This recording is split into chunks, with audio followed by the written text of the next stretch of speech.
Cartesian formulation. By the way, I am Aljun Wahiman together with Charles Navajo.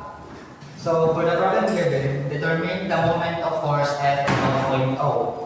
The force has a magnitude of 800 Newton and a coordinate direction angles of alpha 60 degrees, beta 120 degrees, and gamma 45 degrees.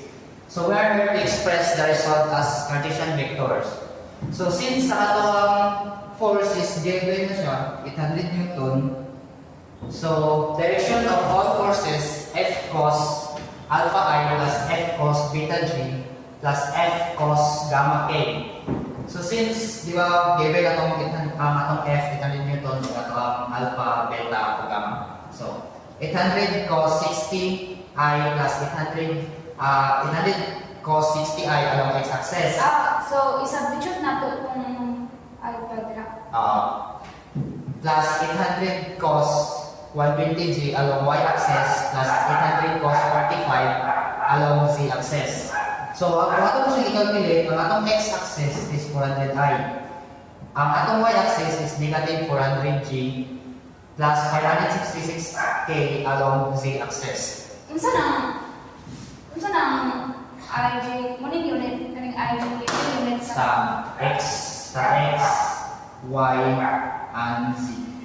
Muna siya Unit niya. forces.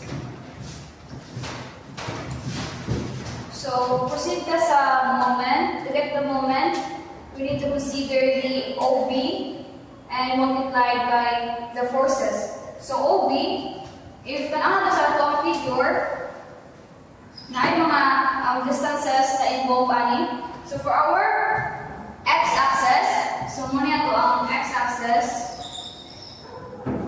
So, kanina, this distance is x-axis, therefore, maupo niya ang x-axis. So, ang atong x is 0.4 I plus ang atong y-axis, which is this. So, muna ito ang y-axis, sumupod niya ito ang distance sa y-axis, which is 0.5 minus 0.3 sa atong z-axis, which is kani. So, if muna ito ang z-axis, mao niya ito ang z-axis during na distance, which is 0.3k. To get the moment, pwede tayo magamit o kaning basket method, which is kanina form. For our x-axis, if you will look into our OB, ang atong x-axis is 0.4. So, kani 0.4. Ang atong y-axis is 0.5. Ang atong z-axis is negative 0.3. Asa makita ang kanyang opening na direction?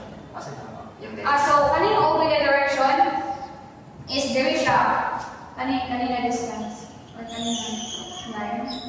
So, i-consider naman siya na B, O, B. So, na-vary ang mga distance na. Sa IGK. Oo. So, sa atuang direction of all forces pod sa x is equal to 400. Sa atuang y-axis is negative 400. Sa atuang z-axis is ang positive 566. So, para ito siya ma-express into Cartesian vector, we need to consider the x, y, z, which is positive, negative, and positive. So, kung paano na ito ang iyang x-axis, mula niya ito ang delay appears sa pag-solve. So, therefore, kanya nga ito ang multiplier. So, pag-solve ani, ato na siyang i-cross multiply.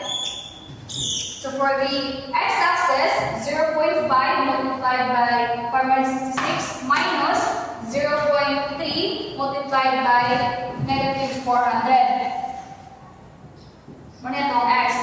So, pag kuha mo na ito sa itong y-axis, di ba kaya muna itong y, j, ang unit. So, di na ito siya i-append.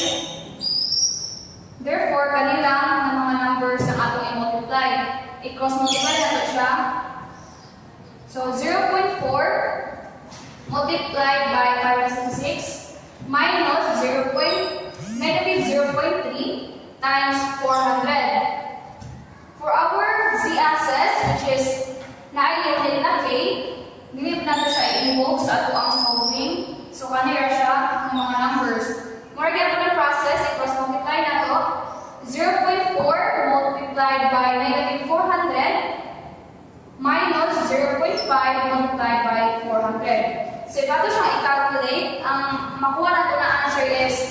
for our x-axis is 163 I minus sa ato ang y-axis is 343.4 J.